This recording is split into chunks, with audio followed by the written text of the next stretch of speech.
Hi, my name is Mae Weghorst, and I'm here today with Jojopahmaria Nsoroma. She's the owner and steward of Higher Expectations Consulting Collaborative and is in the process of establishing the Wisdom Walk Institute for Self Mastery. She is also the creator of the Wisdom Walk to Self Mastery program at the Alma Center in Milwaukee, Wisconsin, and the author of the book by the same name. In addition to spiritually coaching individuals, facilitating groups, and public speaking, Jojopah also provides podcast and YouTube videos to share her healing knowledge and wisdom. I found an interview that you did where you described the meaning of your name, Oh, yes, yes, and yes. I thought it was really fascinating, and I was wondering if you could tell me more about your name. I definitely can. So, my birth name is Maria Elizabeth Matthews. It served me well for a very long time. And then I got into a in my life and in my career where I had to follow a spiritual path. I had started being in the process of really learning what was spiritual gift and what was my spiritual understanding.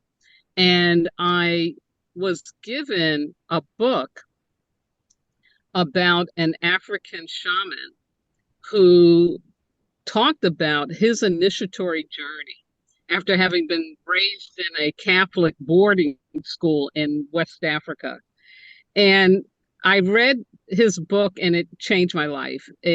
I was just like, oh my God, so much of his story resonated with me. And he was giving a retreat, facilitating a retreat in Montana, and I knew I had to do it. I had to do this retreat. And so here I am, this little city girl raised in New York City, never been out in the wilderness before, never slept in a tent before. I'm out in this beautiful 800-acre ranch in Montana where bears are running around and coyote. And so on the first day of this, I get there and, I'm just in shock, right? And in those kind of spaces, spiritual energies are just very present, powerful. So a spiritual energy showed up for me. And this spiritual energy told me that my name was Jojopah. And I'm like, Jojo, what? Like, I couldn't even say it at first. It really became a name I embraced. And so I wanted to keep my birth name in some way. So I put that kind of on the end of Jojopah. And so it's Jojopahmaria. And then the Nsoroma part of my name is a West African Adrinka symbol. So back in the Ashanti Kingdom, thousands of years ago, Africans didn't use an alphabet. They used symbolism to communicate what somebody was or what something meant. And so there's this beautiful eight-pointed star with a circle in the middle that is the Nsoroma. And what it means is this person is taking their direction straight from God, their child of the heavens, it's called, loosely translated. So together, the name Jojopahmaria Nsoroma means the fiery essence that came out of the water to be a vessel for the divine. And it's a way that I get reminded of my higher purpose, which is to help people connect to their souls, to go beyond the 3D reality into the more of who they really are. So Mhm. that's the Jojopah story. I think that's fascinating. Like, I wish I had a cool story behind my name. And like, You will one I, day. If yeah, you're feeling you like that, it can happen. you said you had a spiritual awakening, or how did you Gift. phrase Yeah, it? yeah, and it was like a spiritual awakening. You understood that this was your name. How does Definitely. that manifest for you? And is that something like you experience a lot where you just like feel like, I don't know if you would call it the universe or like the world is telling you something? How does that feel for you? It gave me such a feeling of comfort. It was a vibration I had been seeking all my life. And so it just filled me up with a warmth. It filled me up with a clarity, like, oh yes, I am Jojo Pa, Um, but it gave me the confidence that I needed to begin to step out into the world saying, yes, I am a spiritual healer, teacher, counselor. Like I really can connect with spirit very easily. So yes, there were fear things about, oh my God, what is my family gonna say? They already think I'm crazy. This shouldn't be too shocking. But how do I go from with my business career? How do I switch from Maria Matthews to this Jojo Pie? Like will I be taken seriously? That was a question. And I just felt so good about this name and for the way I received it too, that I think that helped me overcome my fears about will people like it or will I be accepted? Once you accept something about yourself and believe in that, other people have to. Yeah. Mhm. So my family, but they get I'm Jojo Pa. They have a respect that I'm Jojo Pa. Yeah. I feel like what you're describing is something a lot of people experience. They just might not prescribe the same label to it. It might manifest in their religion, which is different for everyone. How does this, your viewpoint on life and your spirituality, how does that manifest in like your work ethic? I'm sure it takes a lot of commitment to continuously remain in touch with like spirituality, and you must have to really really commit for and work really hard to remain that way. And I was wondering, how does your work ethic look in that sense? Stepping on a spiritual path right away puts you at odds with the 3D world Mm-hmm. and with people's understanding of what you're supposed to do if you're normal. When you're walking a spiritual path, to me, a big thing that characterizes it is that you let go of trying to know what to do. And that's really hard. We live in a culture and now a world where you're expected to know, right?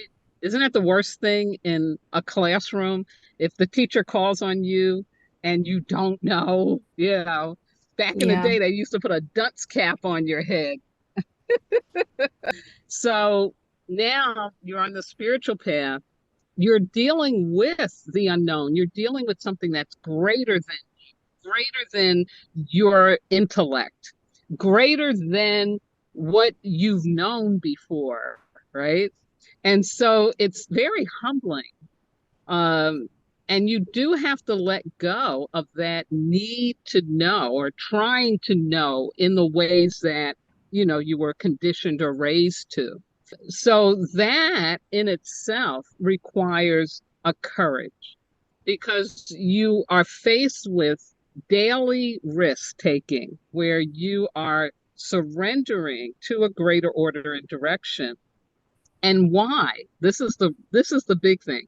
Why would you do that? Why would you put yourself into this place of unknown? And the reason is because it's the only way to get to your happy endings, to get to fulfillment. In my career, and as you said, you looked and you saw that list of all the stuff I've done. Yes, I was very fortunate. I got into great positions. I made a lot of money. But at the end of the day, I wasn't happy. I wasn't fulfilled. And so walking a spiritual path for me really required letting go of what I thought success was.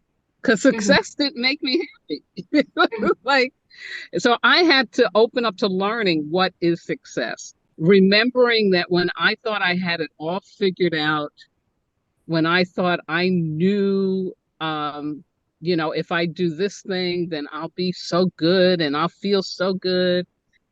to have the experience that that made me miserable, I do my spiritual journey because from my experience now, I know that it will make me really happy. Like I'm very happy to be right here in my car talking to you Mhm.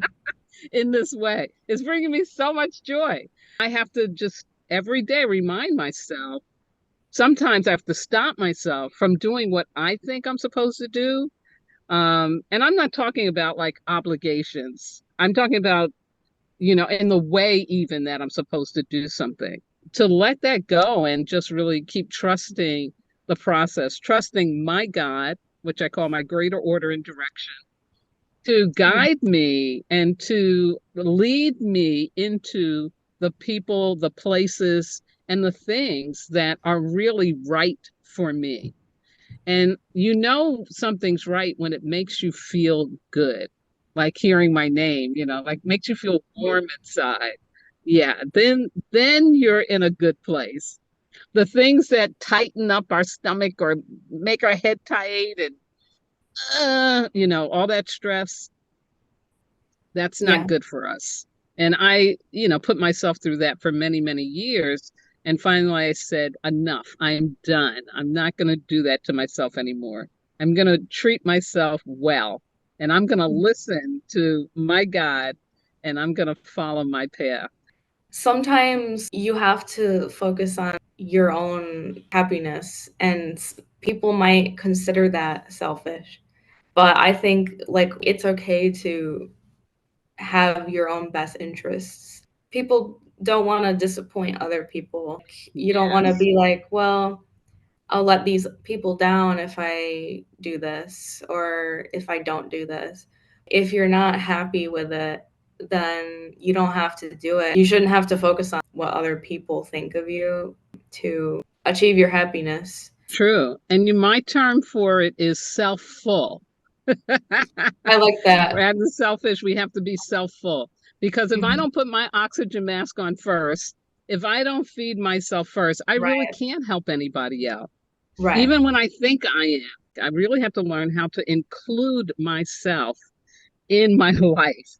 Mhm, I've been doing social work probably since I was in the fifth grade, and I was always about focusing on other people. And one day, I was starting to step on my spiritual path, growing my self mastery, really learning about my shadow side and my light side. I realized that a lot of what I had been driving me to do good in the world was because I wanted people to like me and I mhm, wanted to feel safe. I didn't want them to be mean to me. So I figured if I do good to them, they'll be nice to me. Well, that never really works out. And so when I realized that, I realized I was trying to get something outside of myself, other people, even situations, to do for me what only I can do for myself. mhm, So we really do have to give ourselves permission to take care of ourselves, to nurture ourselves, to grow ourselves, to heal ourselves so that we can have something to share, so that we can sprinkle fairy dust as we're walking, that we can be loving to people rather mhm, than judgmental and, uncompassionate, new word, in the way that a lot of times, people just walking around are doing. They don't realize that they're spreading so much pain because they're not mhm. taking care of themselves. I don't know, like, which part you were referring to where you said you were like, not happy in your work. But I think one area that I was really interested in, which I don't know if this is something you did in the past or you maybe still do, was your program. I think it was the Alma Center that The you were wisdom involved walk to self-mastery. in. I think so. Yes. Um, where it was about helping men reform. I have some questions about it, but I was wondering when that was, if it still is, and what your feelings are about that part of your career. I was really coming off of a 6.5 year sojourn where I lived with friends or family. I was like a nomad. I had this miracle car, drove me around the country. Anyway, so I had just come off of the 6.5 years of being a nomad, right? And I get into an apartment and I don't know how to act because I'm going to get a job, and I'm like, oh my God, what am I going to do? I believe that when I learned this wisdom from Africa, from my teacher that I told you I got read his book, I wanted to integrate it into a human services program. That was really something I felt I could do. Hmm. No idea how I could do it. I just knew it had to do it. And so the miracle happens because I was in my kitchen early on when I moved into this apartment, and I get a pocket dial from a friend. And I can hear her in the background. She can't hear me. And so I hang up. She calls right back and says, "Oh, Jojopah, we were just talking about you." And she was having lunch with the executive director of the Alma Center. And Hmm. so she was looking for a healer to do some healing work with the men in the program. So that's how I Hmm. got my foot in the door. Doing that program was like a pinnacle to my human services career. Everything came together creating that program, doing that program. I at first had a little bit of reservation about, can I really do it the way I want to do it? Will they be open to this, at the time, very esoteric information? But something in me said, yes, and your job is to help people connect to their souls. So here it is. Here's the task. Let's go. I was surprisingly more successful with it than what I thought I could be. And one of the men in my first cohort, named Floyd, it supported his life so much that he came back again. And I realized that he was a natural peer mentor, for the men, because he would call them at night or they could call him, he'd talk them off the ledge, all of that stuff. And eventually, what happens is I realized that he's the one I've been looking for because I wanted someone who was actually from that lifestyle, that background, who could be what I call the steward of the program, who could take it on, and that because I knew I couldn't work at that in that way for more than 5 years, and so after the 5 years, Floyd stepped in to be the leader, and he's still doing it. He's been doing it longer than I have, and he's amazing. He's genius. He's fantastic. He can do things I could never do. So that whole experience with the Wisdom Walk was just really, really amazing. And I wrote a book after the 5 years because I wanted the men to have a way to be reminded of what it is that they were learning, from me, which I told them was just an opening, it's just the beginning. Self mastery is a lifelong process. And Hmm. in writing the book, while I was writing the book, a friend of mine who became my editor, she said, more than just the men could use this book. From there, I realized that I could turn it into, some social media stuff. And so I have a YouTube channel called The Wisdom Walk to Self Mastery, and just help all people that tune in. I also have a podcast. I've been doing that before the YouTube. But people can tune in and listen to Wisdom Walk Talk and, just get some support and becoming the best version of themselves. I'm glad that it's something you remember with fondness that you did. Not everyone can work with people like that. Absolutely. And the thing you said about like, yeah, more than men could use this, which is very true. But I think the organization being catered only towards men is really interesting because they have a different culture around their mental health, Absolutely. and I think it's really refreshing because when you think about it, there's no way to help change things if not only the victims are getting support, but also the people who may propel domestic violence.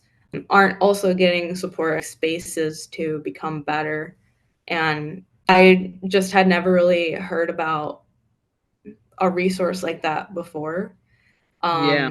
Was it a process getting to a point where you could interact with these people, help them become better while validating their feelings, but also helping them recognize the error in their ways? Was that a process you had to go through in order to work in an environment like that?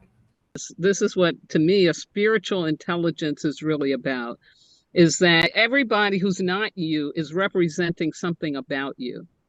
That's what we call unity consciousness.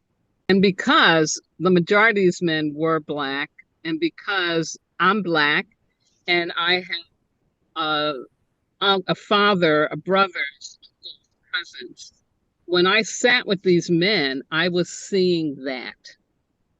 And my ability to be compassionate and forgiving is because of the work I did with my family. I'm a survivor of incest from an uncle, and I had my recall when I was in my 40s. It happened to me when I was before the age of 5. And so I had to do this forgiveness work, to let go of of holding on to pain that was never meant to take on. And also, I had a father who was absent. My mother and father split up before I even came out of her womb. So I never grew up with my father. But I had a Mm-hmm. reconciliation with him, and I got to realize why God had made him my father. And so when I sat in that circle, it was like I was seeing the men in my family. And I was loving them, loving on them, wanting them to be the best that they could be. My father had a heart, was abuse, sexual abuse. There was starvation. There was neglect. Um, he really went through it. He went into the Navy at 16 for World War II. God knows what happened on that ship. So I understood that adult behavior that is negative and violent, it's coming from an adverse childhood Mm-hmm. experience or series of experiences like the men I work with really went through a lot of stuff. Mm-hmm. There was one man I'll never forget whose parents were raising him to be a thug.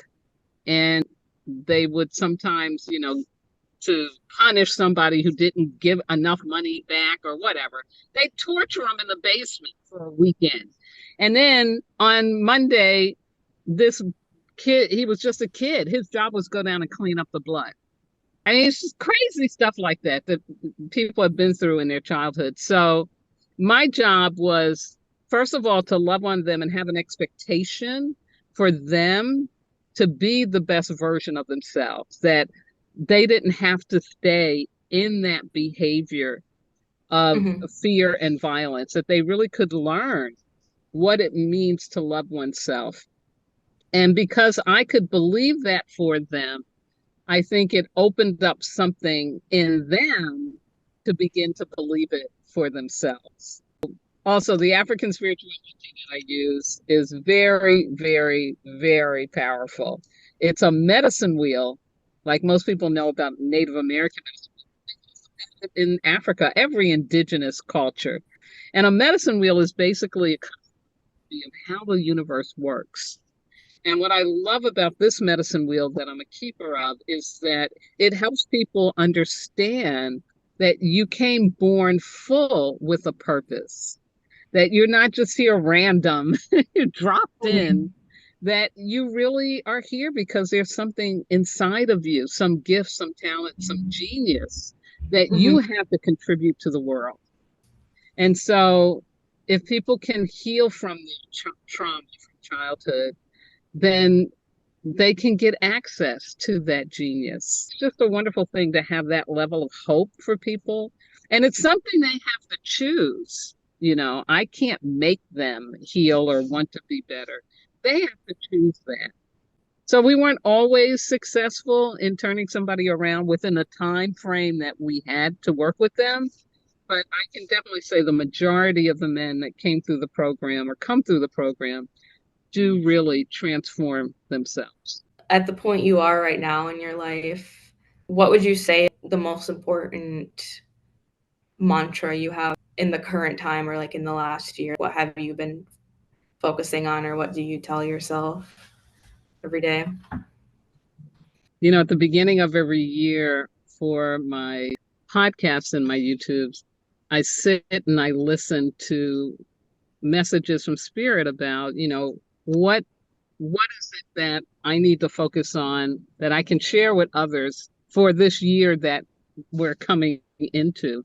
And they always give me five because the medicine wheel has five parts to it. Out of the five messages, the one that I really, really feel drawn to and I think is so important is about going beyond. And it's Mhm. about going beyond your past, going beyond what you think you know, going beyond what you've been believing about somebody or something or the way something is. It's like we've come to a point as a race of people where we've really come to a new world. I really believe this. We're not who we were 20 years ago, 50 years ago, 100 years ago. COVID really brought something that shifted up our psyches in a very powerful way.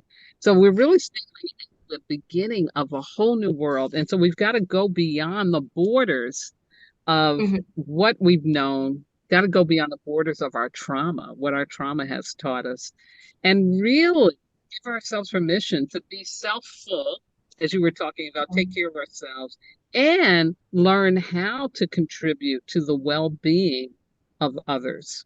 I think those things should coexist more often, as helping others and helping yourself. That's about the main questions I had. I think I said earlier, it's just really interesting talking to you, and I probably could keep talking to you for hours. There's lots to think about after conversation in a good way.